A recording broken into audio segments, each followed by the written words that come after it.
Are you looking to create timeless beauty in your garden? It's always a great idea to add roses. At Heirloom Roses, they know that the best roses start with the best roots, which is why they only hand propagate own root roses.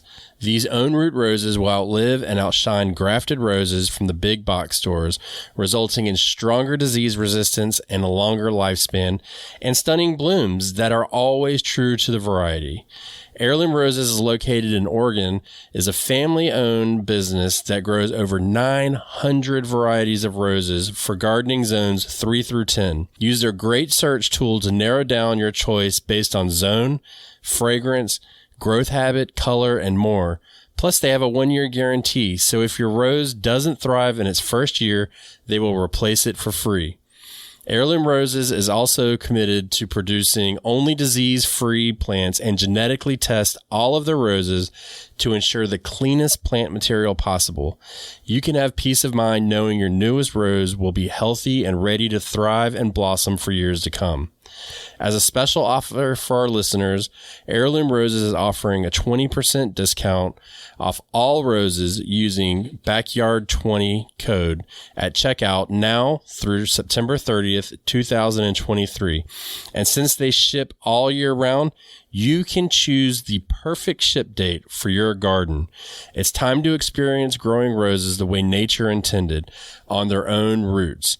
Visit them at heirloomroses.com to find your next rose today and take 20% off with Backyard20. To have a good harvest, one must plant good seeds and must also use the right kind of fertilizer. The carrots have grown large and firm. How good they will taste. I really wish y'all could see our pre-podcast dance, everybody. It's amazing. But this is like, we are here. That was like the locker room then. Like, this is like, so now we're on the field. Is that what's happening? Or the court or whatever?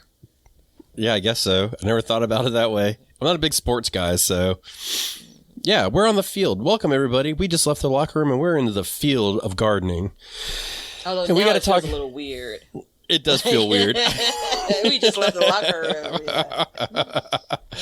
Yeah, it's a co-ed locker room, everybody. It's that kind of show. So moving on, we're going to talk about saving summer seeds and not get tongue-tied. So it is that time of year, everybody. It is that time of year. And there is good data of why we should be saving seeds this year. And we need to talk about this. What do you think? I do think we need to talk about it, but I would like to talk about saving seeds in the summertime. So I'm going to give myself a little bit of room because some of the things I'm talking about saving may not be summer necessarily. But guess what? The seeds have been produced. So here we are. Yeah.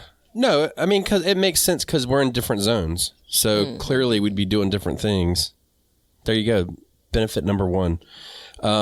Before we get started, if you'd like to support the show, please just check us out on Patreon, become an Apple subscriber, buy a t-shirt, visit our Amazon store, all links below, all that good stuff, and be a friend of our affiliates. I don't know what other terms to use, so there you go. Are you a big seed saver?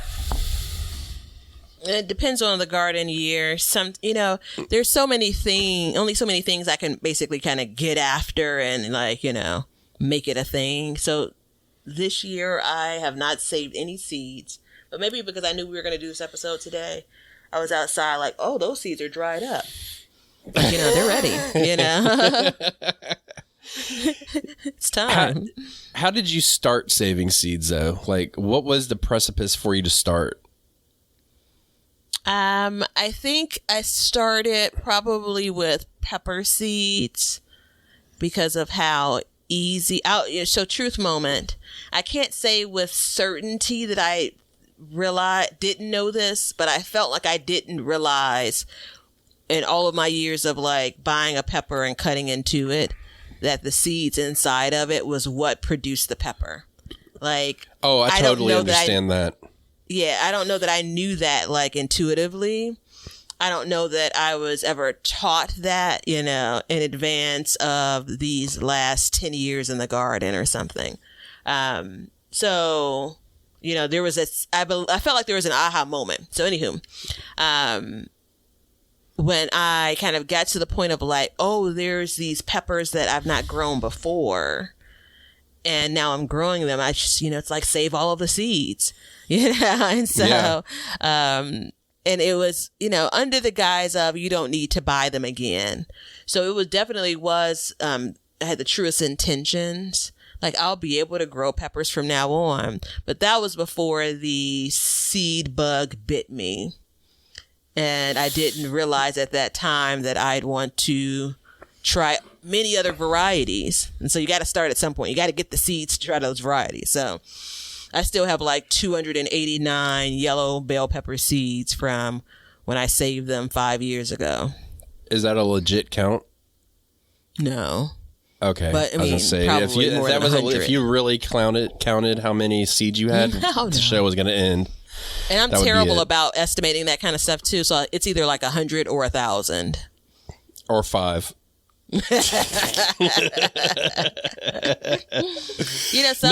Some seed provider, some seed sellers are pretty skimpy on the pepper seeds. Interestingly enough. Let me tell you something before we get started. So all year, I've heard people ranting and raving about the red snapper tomato. Right? All for the past 9 months. And I don't know if it's like you always say, you want a red car, you see a red car. Maybe that's what it is. Well, anyways, I want a red car. So I go and I start looking for red snapper seeds. Dude, they're like $8 for 10 seeds. I'm like, nah, I don't know if I can hang. So, yeah, we're starting to see. And I saw that last year where seeds were, I read the label wrong, and they were in micrograms instead of grams. So there's that as well. So, I mean, it's getting a little bit shaky. I think it's a way of fighting inflation with this stuff without fighting it, without raising prices, but just lowering the quantity. Let's stay focused, because if you get me on that soapbox, so just a couple this of is quick part notes. of it for me. So that's part of it. Maybe I'll just watch you on your box. Okay. So, talk about an unruly show. That's where we're gonna be. There's some seeds that I've ordered very intentionally, and I appreciate minimally the seller when they advertise them. It's like 10 seeds. 25 seeds. Now, on one hand, I remember actually, it's probably a complaint. It's like, what am I going to do with like 1,000 lettuce seeds? Like, I'm never going to use all of those, right? They're going to go bad way before I use them. I would have to eat this variety of lettuce like for all of my lifetime. So on one, it's like kind of, 6 and 1 1/2 dozen in another. But on the flip side of it, I have some things like I bought some top bunch collard green seeds because I accidentally bought transplants a few years ago, and they did wonderfully. I didn't even know that they were a thing.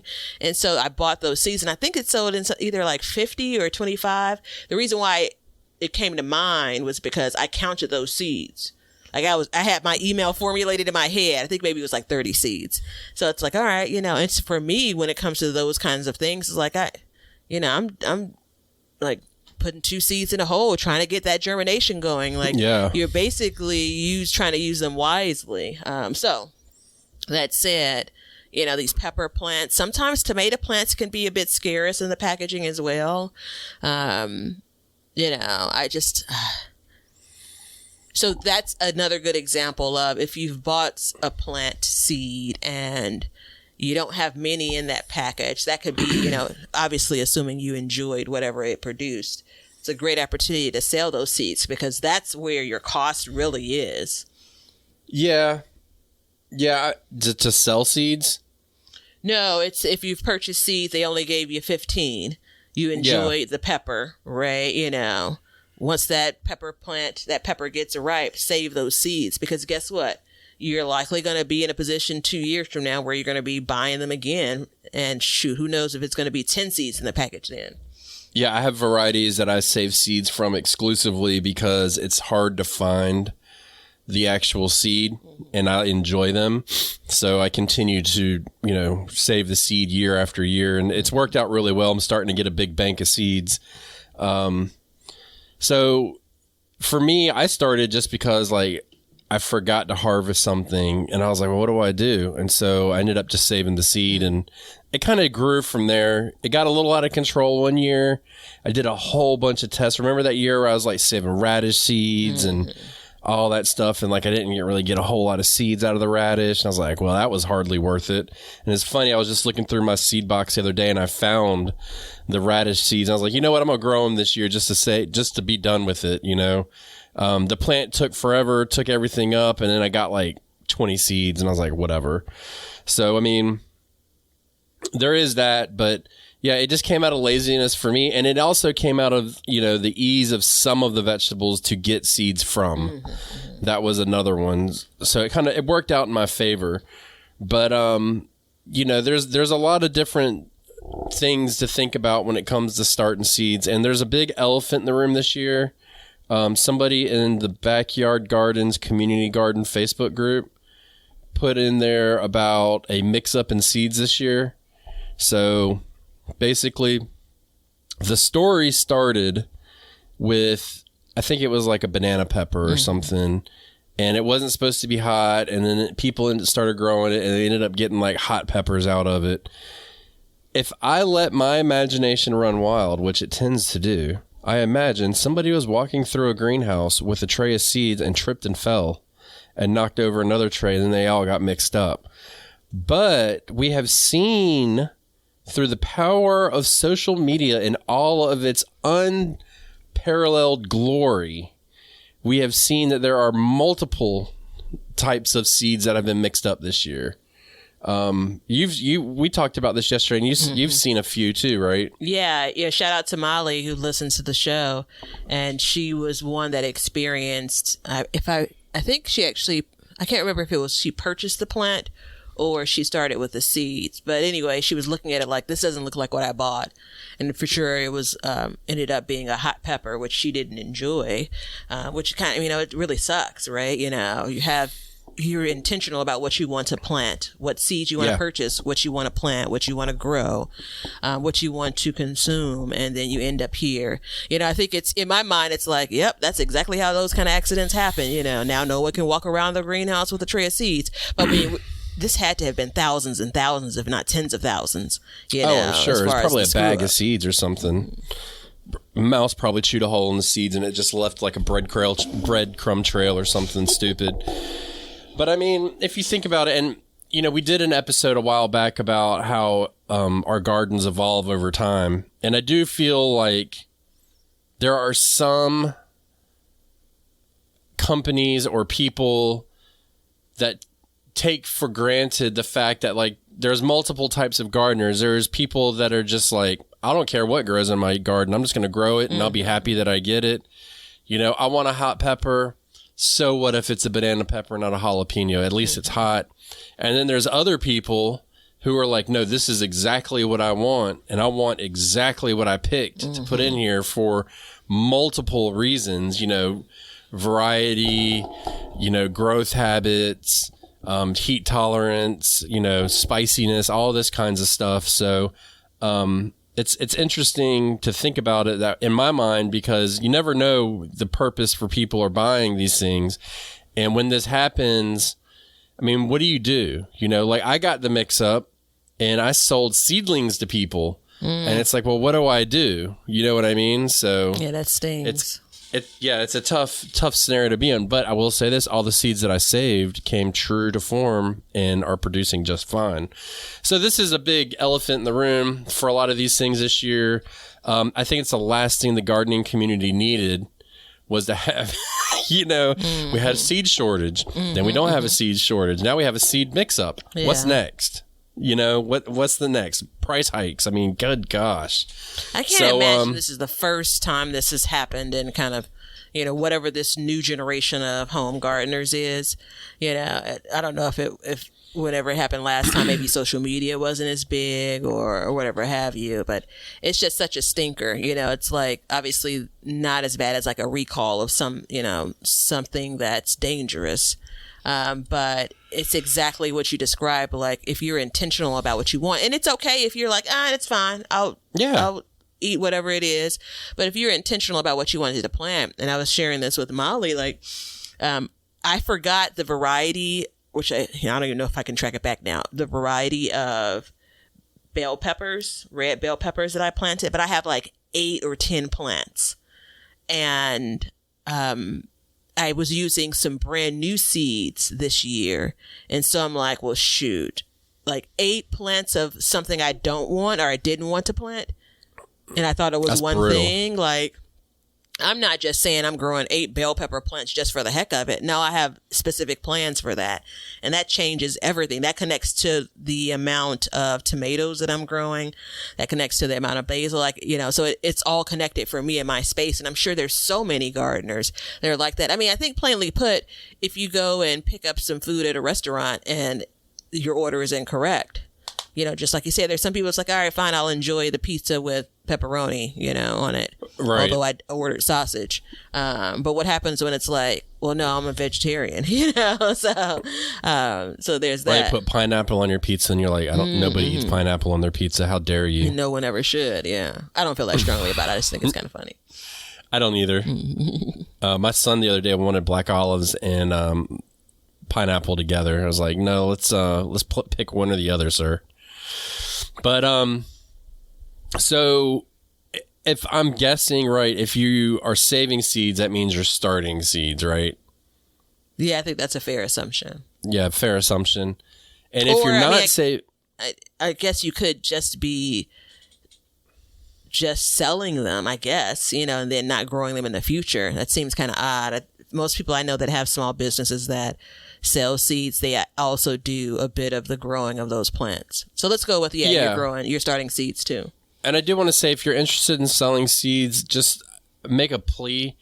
Please make sure that you're focusing on like distances for plants and cross pollinations and all that stuff, because it's easy to think about like, hey, great, I can save a seed and there's an actual seed. But when it comes down to it and it's been cross pollinated, you don't really know what's going on in there. So we just want to make sure that we're doing these things correctly. So please just make sure you're doing that. But it's not that complicated to get started saving seeds. And there are certain vegetables that are harder than others, I would say, to save seeds. And I mean, even flowers are pretty easy. But, you know, my first seed I saved, I think, was a green bean. Maybe it may have been a pepper, too. One of the two. I can't remember. But, you know, you let it overripe on the vine or on the plant. That's basically it. To the point to where it's unedible, right? For which vegetable or generally? Either one. Well, I mean, I think general. for peppers and tomatoes, you want that fruit to be ripe, but it's still edible at that point, you know? Yeah. Yeah, but I mean, so... But everything else I can go with. Yeah. So, like, with green beans and stuff, you want them all lumpy and hard and, you know... there's Ideally no way dried up, you know? Yeah. Yeah, you really would. And so that's why I grow my black eyed peas. That's how I get my seeds every year, because they have to dry on the plant before you even save them. Yeah. So it's like I'm already saving seeds just to eat.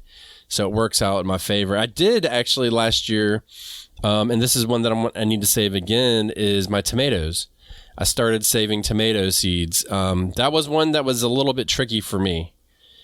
Have you done this successfully? That takes a little bit more work. And I'm trying to think. I believe I did that with some Romas, and I think it was a year I had a really good Roma tomato year, and I think I saved those seeds. I don't know. I'm not using them anymore though. But anyway, it's a little bit. It's not as easy, if you will, as a bean seed. You know, size of the seed and then how the seed is encased absolutely makes a difference.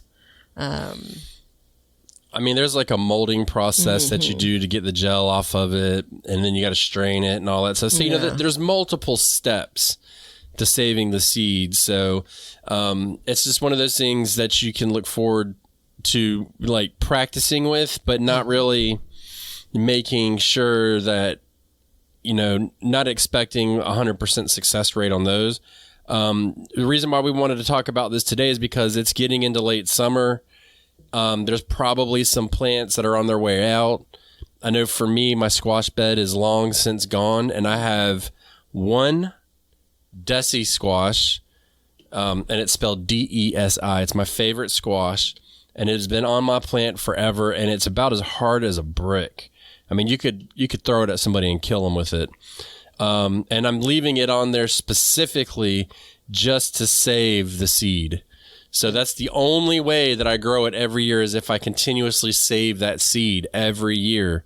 And my goal is to eventually get to a point to where I can save enough seeds in 1 year to go a couple years without it. But for right now, that's where I'm at. So my bed is almost empty, and there is one lone squash sitting in there just waiting to be pulled. And I think it's actually, here's the key, I think it's died off on the vine. Like the vine's died off around it, and it's just sitting there. So at that point, it's done. It should be good.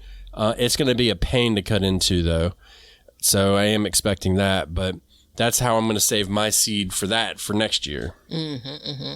Is that, did you use the last of your Desi squash seeds with this? I may have a couple left. I don't think I have many left, though. I can't reach my seed box. It is right there, but I don't want to get up from the mic. But I think I may have like 4 or 5 left. But in the grand scheme of things, when you're trying to grow enough to eat, that's not a lot. Yeah. So,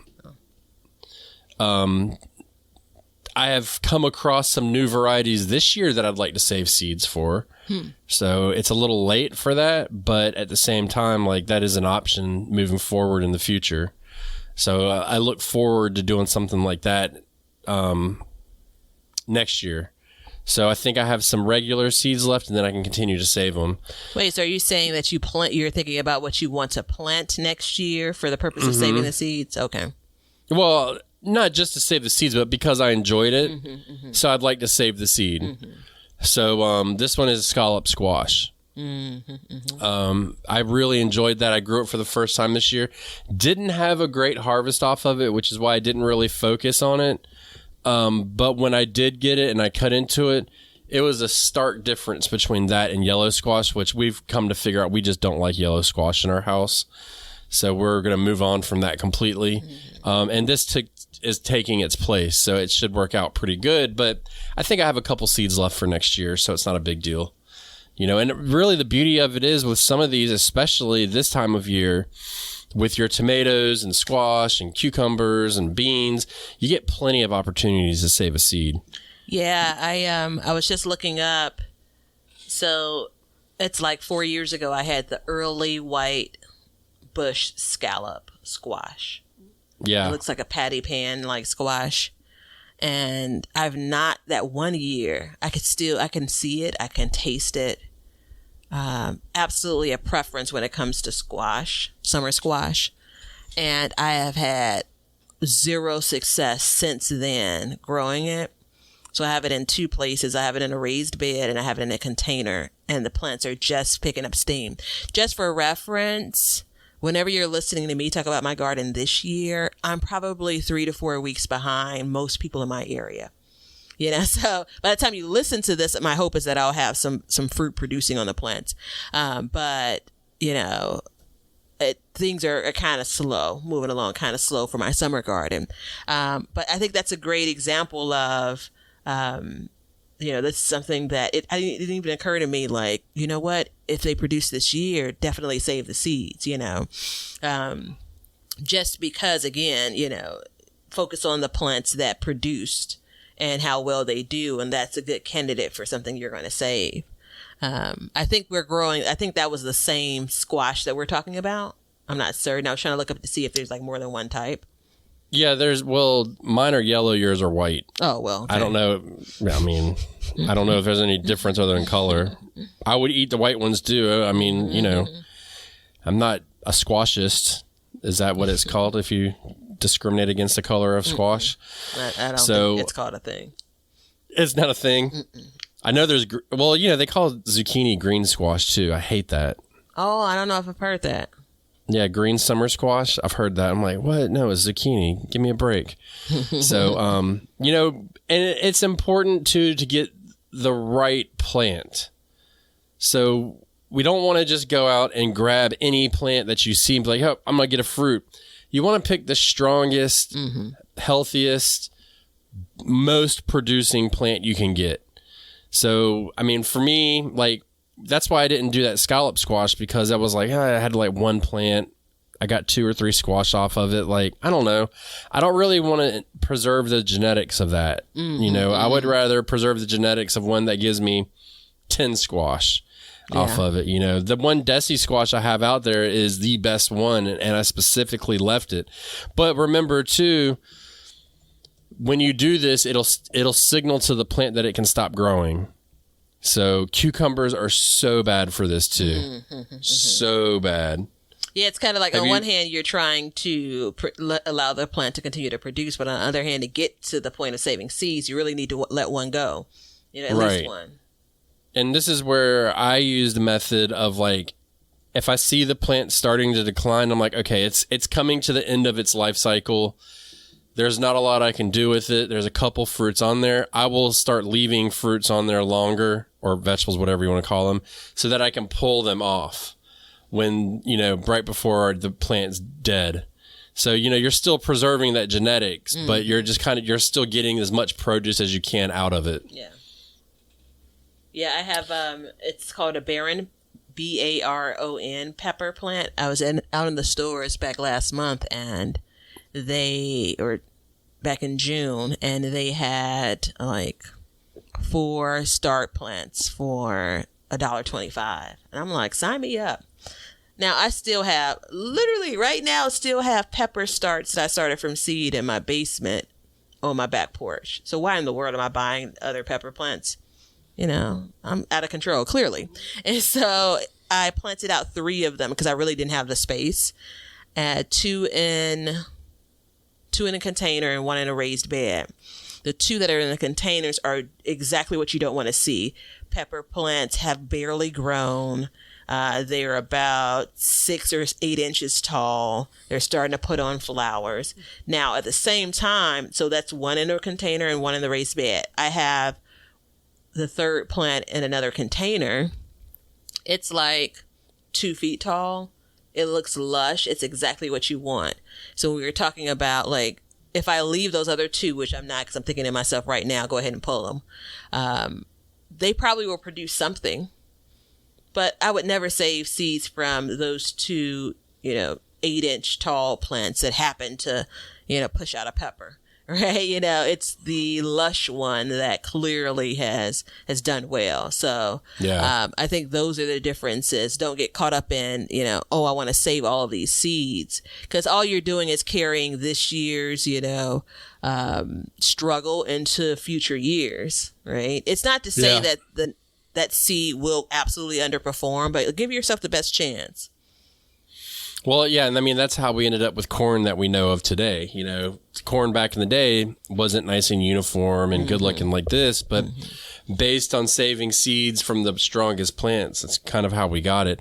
And I think this is the easiest time of year to start saving seeds in my mind.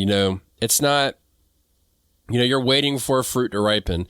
We're not waiting for something to bloom, grow, or bolt, then bloom, then pollinate, then grow, then dry, then harvest, then dry, and all that stuff. Now it's just like you harvest it, you pull it, you cut it open, you let it dry. I think this is a really good time to get started.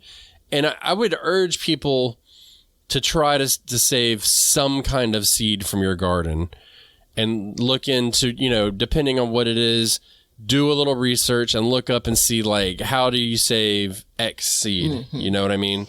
Watermelons are a really good one too. Any kind of melon. I mean, dude, how many people have spit watermelons at their seeds at their friends every time they eat it? Just think of it. You were basically saving seed. You could have just spit it in your hand, or in the garden, or in the grass. Yeah. I think that summer generally, because of the growing patterns of these vegetables, a lot of them are fruit per se. It's designed for this. Whereas, so the shout out that I was going to give was mustards. So I have mustard seeds that have basically volunteered from last year, produced the greens. I let some of them go. Pods have been produced well, they flowered, then pods have been produced, and now those pods are dry. So that's something that's kind of been tucked away in my garden, kind of out of sight, out of mind. But that's a lot of these other plants have to go through that cycle before they do that. And a lot of these other like non-summer plants, a lot of these leafy green plants, sometimes you got to get to the next year before it does that, so that's a whole waiting game. And that's the difference between your and mine garden, because that process would be done for me. And by about mid-May, I'd probably have those seeds harvested. So that's, shows how much difference there is between the way we can grow. And those aren't, so depending on where you are, those aren't traditional summer plants. No, but they this aren't at all. But this could be very well be the time of year to be harvesting that. And a lot of people see something bolt, and the first thing that comes to your mind is like, damn, I missed it. I didn't get the harvest that I want. But the silver lining is like, no, wait, hold on.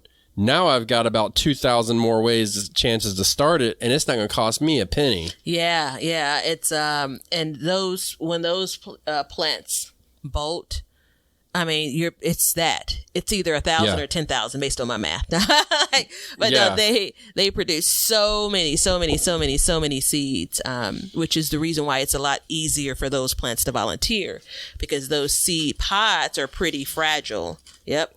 Yeah. So what is that? That's a sandwich bag, right? That's a sandwich bag, about a quarter of the way filled with collard greens from last year. I have no idea how many seeds are in it, but that was from 2 plants. Yeah.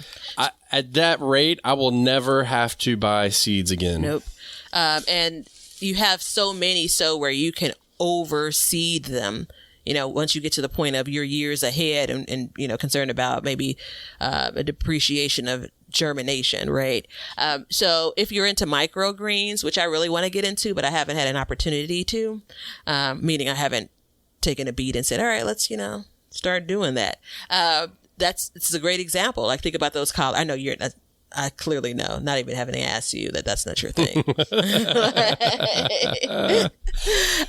That's not my thing. Yeah, for those that it could be, or there's some interest, so he has hundreds, if not thousands of seeds in that little sandwich bag, right?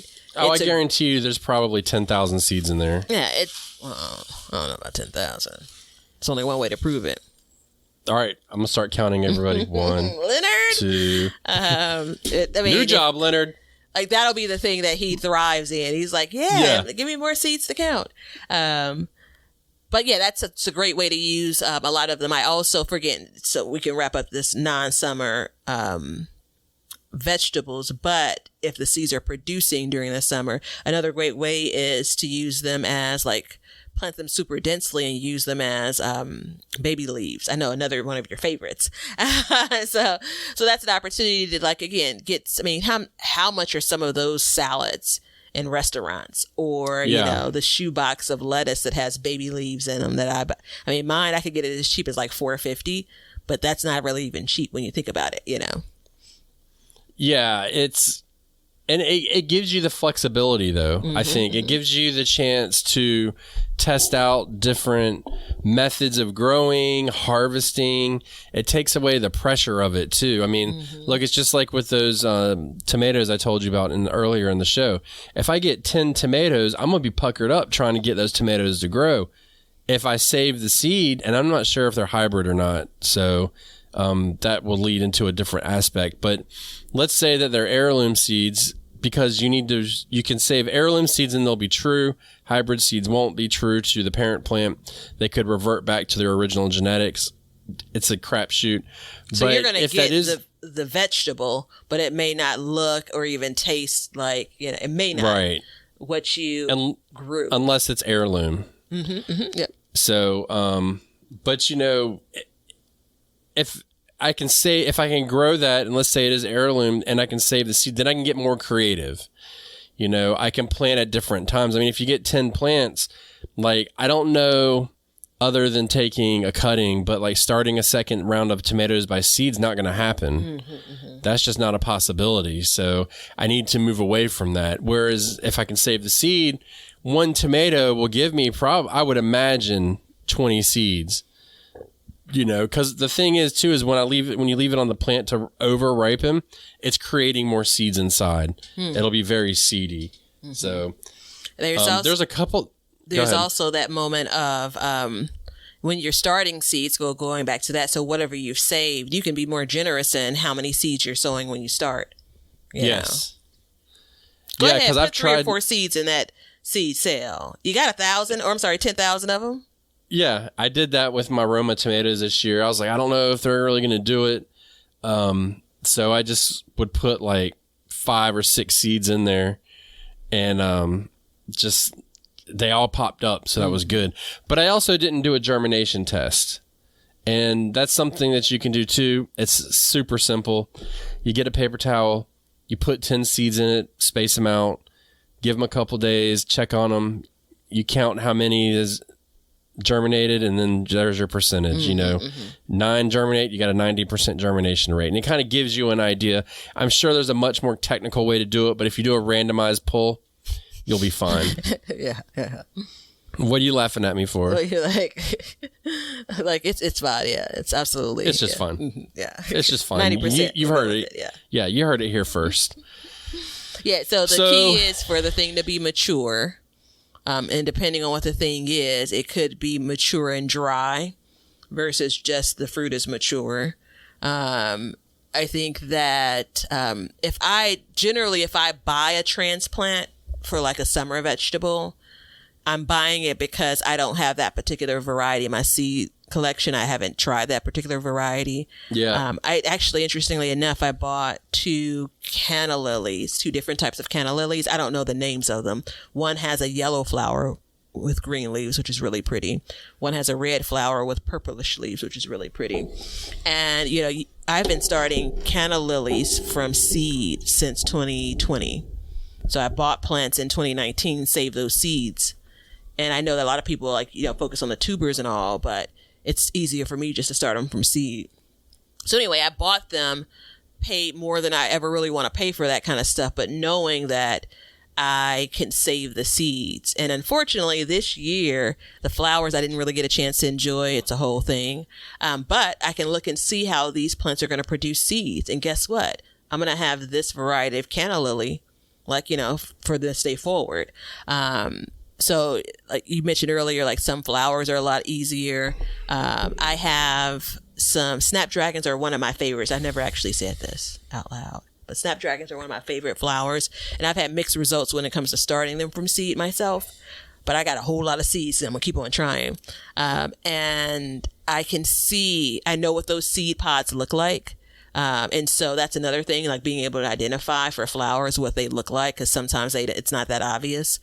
So I agree with Ben and encourage you to give it a try. It's another bit of the learning experience, another way to manage, your budget. It's kind of fun. Yeah, this is the time of year where I'm really pushing to start saving seeds and finding stuff to hold on to and identifying plants that have been growing strong, stuff like that. It's funny because I have my seed shelf here, and I'll, within the next month or 2, I'll have one whole rack saved with little containers of seeds sitting in there for different things. Cause you gotta, you want to pack them away dried. So you got to let them sit out and dry. And I'll have my pepper seeds. I've got a couple different kinds of peppers. I'll do tomatoes, squashes. I don't know if I need to do green beans this year. I may not need to. Cucumbers I'll do. I need to. So interestingly enough, you know how I grow husk tomatoes, or as everybody else likes to call them, ground cherries. That seed is saved. I got from the very first time I ever ate a husk tomato. I saved the seed. I brought it down here from Massachusetts and I grew it, and it's just been for the past 8 years. It's been the same seed over and over and over. Oh, that's pretty cool. Harvested and saved every year. I've never bought them. So that worked out. I've never saved like basil seeds. They seem very hard. They're very fine seeds. So I've never saved any of those. My black-eyed peas I'll do, so I'll have all these different things saved up. What about you? What are you saving? this year? I mentioned the flowers, sunflower seeds I save. Yeah, you should never buy other than the first pack of sunflowers. Yeah, unless you want a different variety for sure. Yeah. Like that's probably one of the easiest. If you can get to them before the birds get to them. By the time the birds and the squirrels are eating them, they're ready to be saved. So that's an indicator. Yeah. I am saving a couple of pepper plants seeds because I'm running low on my reserve for them. I'm probably not going to do tomatoes, just because I just have a collection of tomato plants. It depends. I'm not growing anything really exotic this year. You got that Boxcar Willie, right? Yeah, but I got a package of seeds for those too. And I have some saved seeds from those too. Oh, I was going to say, save me some seeds. Mm-hmm. So we'll see how those plants, I have tomatoes on all of those plants. So if they do well, right, that's one of the ones I single stemmed, I think, Boxcar Willie. But anywho,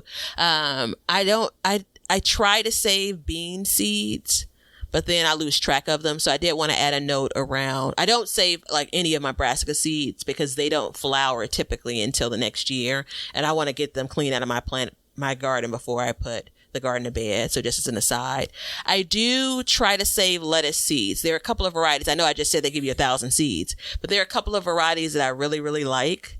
And in my mind, you're kind of in year one of that seed versus your seed packet maybe 2 years old, 3 years old. Yeah. Right. So now you have fresh seeds. So I do keep that in mind. It's the Marble of Fourth Season. It's something like that. Lettuce that I really like. I think I may do, some melons, but shoot, I got to get to the melon stage to get there. That's still to be determined. So I think that's it. Depending on how many, I'll either save them in a brown paper bag, an envelope, or more likely it's one of those little plastic baggies. So if it's like a brassica plant, like mustards even, I'll save in like a big, gallon bag because that's how many I'm going to have. I just toss the entire, like the seed pod and all of that stuff. Toss it all in there. So you're going to the store buying the dime bags and using them? You could order them online. Yeah, the dime bags. They also, a lot of seed companies, smaller companies send them to you in that kind of packaging too, like inside of the package. But most times, again, there's just a few seeds I'm saving, and so I'll put them in those packages because I can also write. Now, that's one of the things you have to be organized about. Don't go through the trouble of saving these seeds and then lose track of, says Batavia to Batavia of what you saved. Yeah. Yeah, no, definitely don't. I get those coin envelopes off of Amazon. Mm-hmm. I got like a box of like, I don't know, 500 or something for like $10, and I just use those. But I think I would like to transition over to like the plastic bags and keep them more airtight. Mm-hmm. But, I try not, I don't know. I always get like back and forth about, should I use plastic? Should I not use plastic? Yeah, me too. Clearly there's a lot of plastic in my life, but it's like, you have an alternative. Now, the plastic, one thing to note is sometimes what you've written on the seed package, that plastic package wears off, where for the coin, envelope, it's going to stay there. So there's that bit too. But yeah, I think that this is also another commitment of like, you're saving this, a lot of us aren't on the fence about next year's garden. Like we know it's going to happen, but this could be a way to, re-energize you. This could be the beginnings of you plotting and planning out what your next year's garden is going to be because you're saving seeds because you want to grow these things in the future. So there are all kinds of like, residual effects, positive effects on the seed saving process. We haven't even talked about, getting a seed saving buddy that could send you some of the Desi squash seeds that he's saving, that he raves about that. So, what's funny is I was supposed to send you seeds last year and I failed miserably, as did you. So we're not broken up, but we need counseling as seed saving buddies. I think we need counseling. So yeah, because I'm all, but I was waiting on your packages to send my package, right? And that's just not healthy. Well, and there are like seed swaps and stuff like that, but I have a problem with seed swaps. I got into one time. I had to pay like $10 to cover the shipping and stuff. Wasn't a big deal. But man, I got like sunflower seeds, marigolds, Like all of the easy seeds to save. I didn't really get anything that was like very useful. Some that you could probably have saved from your own garden. Yeah. You know what though? It wasn't an official swap. I'm sorry. I got so excited. You did. Yeah. So, if you're going to do a seed swap, definitely look into like, in different groups and stuff, how they do it, what if there's requirements or anything like that. I think that would be a good thing to put in there, because otherwise you could very well just get some like junk that you just don't need. Maybe we'll do something like that on the Facebook community page. We'll have to look into that a little bit. No promises right now, but also there's a little bit of a thing we need to talk about called legal stuff. When it comes to propagating and saving seeds from some plants, some of them are actually patented, and it is against the law to save them. I don't have a list of them, so I don't know. Do what you want to do. But if you go about posting stuff, I know somebody who did that with knockout roses. They saved the seed from it, they grew it, they posted it, and then they actually had a lawyer from the person with knockout roses contact them and tell them that they had to destroy the plant because it was copyrighted, patented, whatever. And so, long story short, he figured out a way around it. I'll just leave it at that. But there is these considerations, and I know lavender is another one for some reason. I've heard about the knockout roses, but not the lavender. Yeah, lavender is another one for some reason, and I don't know if you can't propagate it or save the seed or what, and I don't know what variety it is, but there is this thing out there. But as long as you're keeping it to yourself, like whatever. I mean, it's growing in my yard. I bought it. It's mine. So there is that. Everything is in for everyone to know, right? Right. And my dream is like when I save these seeds, over time, the genetics will become more suitable to my area. And if my son feels so to fill in my shoes to any extent, I would love to pass these genetics down to him over time and say, like, here's these collards. They were Georgia collards at one point. Now they're Daddy's collards, and now they're David's collards, and just pass them down like that. So that would be something I think would be cool to do. And he could pass it down to his kids, and that's how people did it back in the day. Nope, not today. What do you mean, no? Nope, not today. I'm dehydrated. You well enough. I can't. Enough. I can't waste I didn't a even tear. mean to. I have to keep myself together. It's Daddy's seeds. I just can't. Oh dear goodness. Same with like sweet potatoes. Oh goodness. Same with sweet potatoes. A lot of people do them, and they just over time they don't even know what sweet potato they have anymore. It's just a sweet potato, So on an interesting note, the sides you've gotten of Batavia from this episode. You saw that fire earlier on, and now I'm just a weeping mess. And now I'm going to tell you about like the rigid part of me. Like, I hate not being able to answer people when they ask, "Oh, what variety is that?" And like, I try to keep track of that stuff, and it drives me crazy. It's a bit stressful even.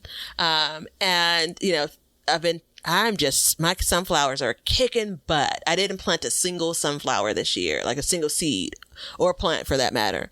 And I just know what packages I have of sunflowers. And I kind of, like, if it's open, I can basically say it could be one of these 10 that I've planted over the last couple of years that have, these last 2 years, they've been volunteers. And so I think that I can look and say, let me take a picture of this one. I think I have something like a lemon drop type sunflower.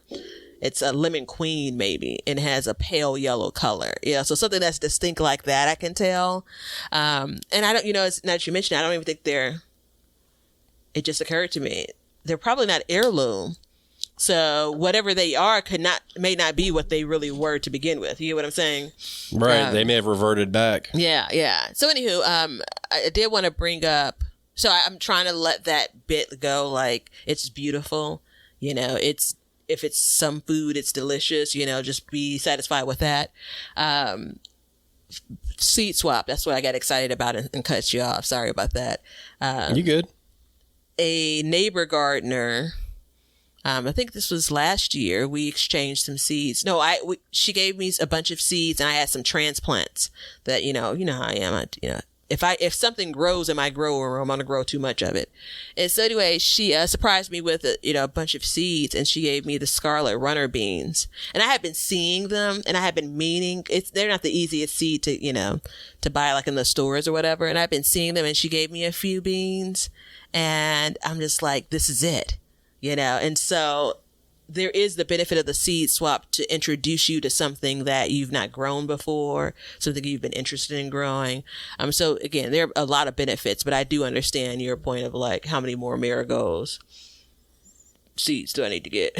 Yeah, there's only actually one kind I want, and you actually have the seed, and I never got them this year. I thought we were going to talk to the counselor about that. We are. That's the first day in counseling. Okay. We're going to talk about that. Which one is it again? The big tall ones. Well, they're all big and tall. Well, then there you go. You hear me all cocky? They're all my sunflowers are big and tall, baby. I mean, what you want me to do? No, marigolds. The big and tall marigolds. Oh, I'm so embarrassed to say I didn't even plant them this year. But I got a plenty of seeds saved from last. You hear me try to... I'm glad that you're embarrassed, because that makes me feel good. That I'm embarrassed? We really need to get because to this I didn't get them office. either. Yeah. We need to go. No one gets them. Yeah, the Giant Mission marigold, and I vowed to have that be the only marigold that I grow. Is it? No. Yeah, I'm just breaking promises all over the place. You are. Look, we need to talk about something. We're going to go to the question of the day, but first we need to tell you about our sponsor, the Planter app. So the Planter app is an amazing app. It helps you design your gardens, and it is based on a square foot design. It's a drag and drop interface. It has thousands of varieties of plants, perfect for you. You can create new plants, create new gardens. You can add stuff into it, customizable. It gives you a full planting guide, tells you how to grow things, when to grow them, what pests to look out for.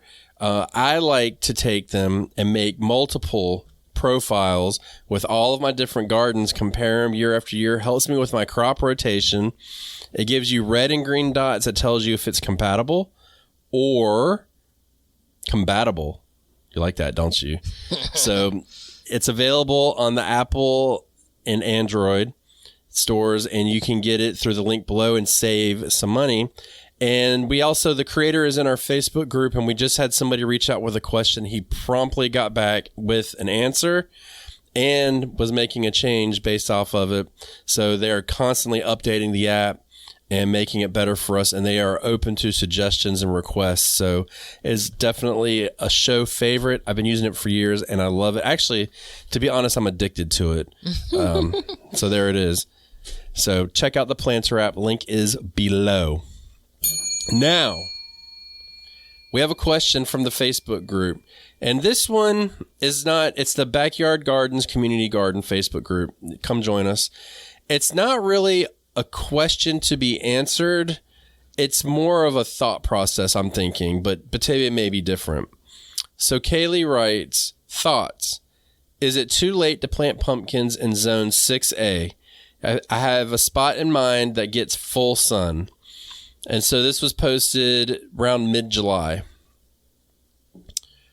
What do you think? I hate to be the one that delivers this news. I think it's too late. Mm-hmm. It sounds like she would have been sowing the seeds is what I took from it. Yeah. I guess that's just an assumption. Let me say that. I don't think she made note of it. Like if she had transplants that are already, growing up, I would probably say stick it in. Let's see what happens. But I'm also a bit bitter around like my melons over the last 2 years. So there could be, I could be projecting here. I won't tell you about my melons. And no, I think it's a little late, but I think the reason why I wanted to bring it up is because we're in that time of year. It's still warm.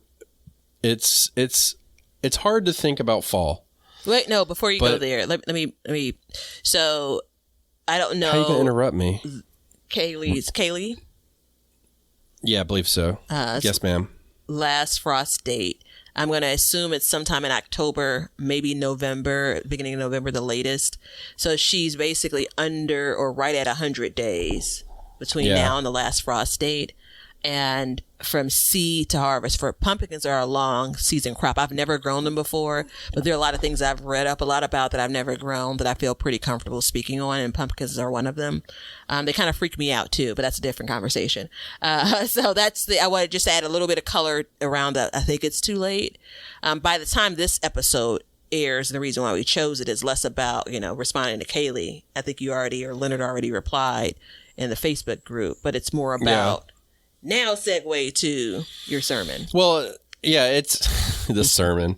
It is hard because it's hot and there's no end in sight. But really, if we think in the minds of, plants and life cycles, we have to put ourselves there, and then we have to bring up the subject of the sun getting lower in the sky and all that stuff. And it does make it difficult because by the books, like we said, from the time the question was given to the time of the first frost date, there is a very good possibility that you could get a pumpkin by the books.